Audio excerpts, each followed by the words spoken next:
Magtatanggal tayo ng toilet bowl, 2-piece toilet bowl. Kasi may issue daw yung yung ball wax.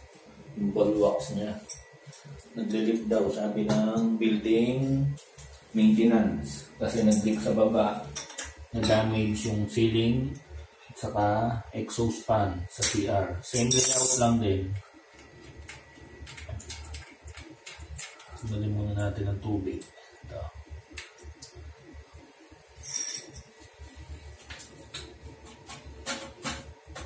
Natin sa base. Naka siya? Naka cement base ng semento. Ngayon, hindi ako prepare. Ito lang gagamitin natin.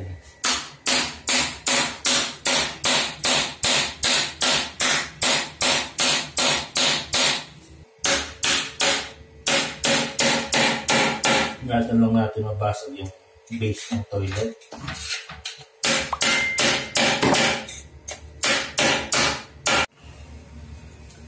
Butas. Ayun pa lang yung PVC oh. Layo, sobrang layo. Yan oh. Hinuka lang nilang ganyan oh. Kinerve lang na pa ganun. Paano hindi tutulo sa lower level ng unit? Yan oh. Kitang-kita naman, ayun pa lang yung PVC. Ngayon, may damage sa baba. Basa yung kisame, sira yung ceiling exhaust fan. Tapos, wala pa siyang ball wax. Hindi pa rin nagyan ng ball wax. Tutulo talaga yan sa baba. Ngayon, re-reinstall natin. Kaso, ganyan pa rin. Ang mangyayaring remedyo, dadagdagan ng epoxy, A and B epoxy. Kasi, so yung standard na sukat, dapat, dito yung PVC, or 30, 35. Ganun. Kaso, tumbok na yung tumbok na yung tangke sa wall tiles. Kaya inabante nila dito. Malaking lang, damage sa baba. Nag-a-adjust para makuha yung tamang sukat ng CR. Nag-adjust sila papasok, kaya yung butas ng drain ng toilet naiwan doon.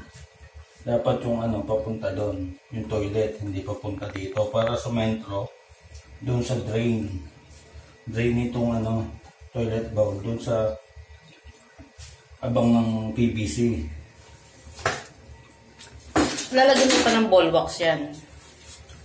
Pwede, kaso ang unang ilalagay dyan para hindi mag-leak, lagyan ng A and B epoxy. Tapos itong semento na to, yan yung semento na yung tatanggalin, lilinisin para mas lumuwag pa. Yan, A and B epoxy. Grabe yung damage na ginawa niya sa ilalim na.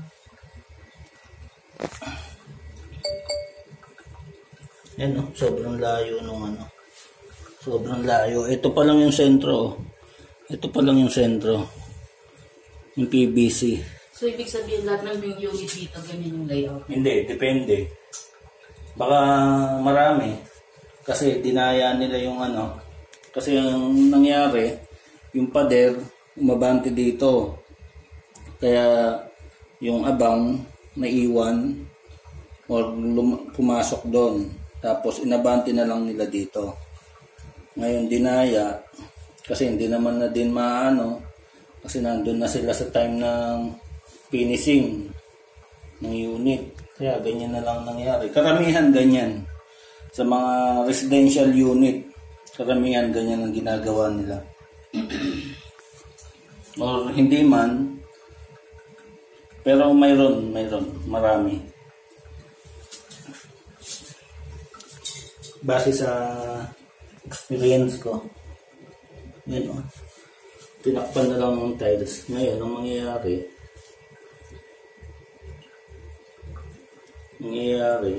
tatapalan mo ng doon, epoxy, hanggang doon, kaloob-looban, hanggang doon sa taas ng tiles. Dito sa tiles sa ilalim niyan, sa loob. Ayan, tinapalan lang din nila. May ano lang, may singaw lang na ano. Kaya tumutulo. Pero kung nalagyan lahat yan, hindi maglilik sa baba.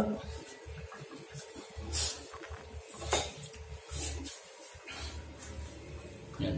Kaya naglik sa baba, may singaw. Tapos linisin natin to. Tapos dadagdagan natin ng ANB epoxy.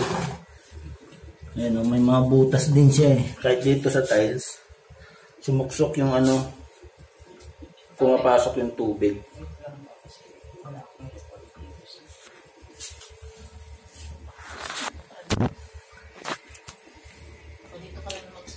Quattro 4x4 ito. Ayan o. Yan, sentro na yan or pinakagitna na dapat dyan yung drain ng toilet bowl dito. Kaso na-offset nila, in-offset kasi yung pader, yung wall tiles is tumatama na yung tangke ng toilet. So yan, tumatama. Kasi either na-adjust to sa paglalagay ng divider, yung division ng CR to maid's room, kaya nawala dito sa toilet bowl. Yan. Kaya ang ginawa nila, in-offset nila dun sa ano na original. Ngayon, may mga butas. Ayan o. Yan, butas yan. Tapos may mga butas dyan na linulusutan. Saka dun sa ano, may hindi sila nalagyan ng epoxy or na pinuno ng epoxy. Yan, kaya nag-leak. Pero kung puno ng leak, kung puno ng epoxy, hindi naman siya magli-leak eh. Kasi hindi na mababago yung piping ng ano ng toilet eh, kasi nandiyan na yan eh. Ngayon, ang dapat gawin o ang magagawa lang ngayon, linisin, lagyan ng maayos na ANB epoxy para hindi maulit yung pagtagas sa baba. Yan. Yan po yung pinakasentro. Yan, pinakasentro yan. Bali, kakapiraso lang. Wala pang mga ano, siguro mga 10 cm lang yung lumabas o lumitaw.